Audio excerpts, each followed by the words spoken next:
അലൈക്കും വറഹ്മത്തുള്ളാഹി. ഇത് ഹബീബായ റസൂലുള്ളാഹി സ്വല്ലല്ലാഹു അലൈഹി വസല്ലം തങ്ങൾ 40 ദിവസം എത്തിക്കാഫിരുന്ന اقرأ باسم ربك الذي خلق الإنسان من علق اقرأ وربك الأكرم الذي علم بالقلم علم الإنسان ما لم يعلم എന്നതുവരെ ആയത്തിറങ്ങുകയും പരിശുദ്ധമായ ഖുർആൻ ഇറങ്ങുകയും ജിബ്രീലിനെ നേരിൽ കാണുകയും ചെയ്ത ജബലുൻ നൂർ ഗാർ ഹിറ എന്ന് പറയുന്ന പരിശുദ്ധമായ പർവ്വതമാണ്. ഇവിടെയാണ് ലൈലത്തുൽ ഖദ്ർ ഉണ്ടായത് എന്ന്.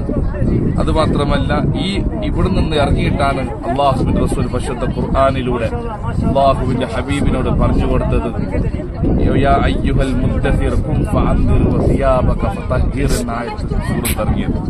അതുപോലെ തന്നെ സമ്മിലൂനി ഖദീജ, എന്നെ പുതപ്പെട്ട് മൂട് ഖദീജ എന്ന് പറഞ്ഞതും ഈ ജബലിൽ നിന്ന് ഇറങ്ങിപ്പോയതിനു ശേഷം. സല്ലല്ലാഹു അലാ മുഹമ്മദ് സല്ലല്ലാഹു അലൈഹി വസല്ലം സല്ലല്ലാഹു അലാ മുഹമ്മദ് സല്ലല്ലാഹു അലൈഹി വസല്ലം. എന്നും എൻ ലിസാനിൽ മൊഴിയും മുത്തിൻ സ്വലവാത്തിൻ ശീല്, പതിവായി മഹബൂബിന് നൽകും സ്നേഹത്തിനൊരു സമ്മാനം. തളർന്ന കൽബിന് റാഹത്തേകും മുത്ത് ഹബീബിൻ നാമമിതാ.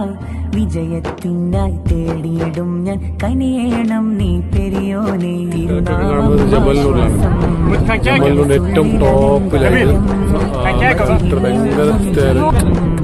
പൊൻപ്രഭയുടെ പൂവർണം എന്നും എൻ ലിസാനിൽ മൊഴിയും മുത്തിൻ സ്വലവാത്തിൻ ശീല്, പതിവായി മഹബൂബിന് നൽകും സ്നേഹത്തിനൊരു സമ്മാനം. തളർന്ന കൽബിന് റാഹത്തേകും മുത്ത് ഹബീബിൻ നാമമിതാ. വിജയത്തിനായി തേടിയിടും ഞാൻ കനിയേണം നീ പെരിയോനെ. സല്ലല്ലാഹു അലാ മുഹമ്മദ്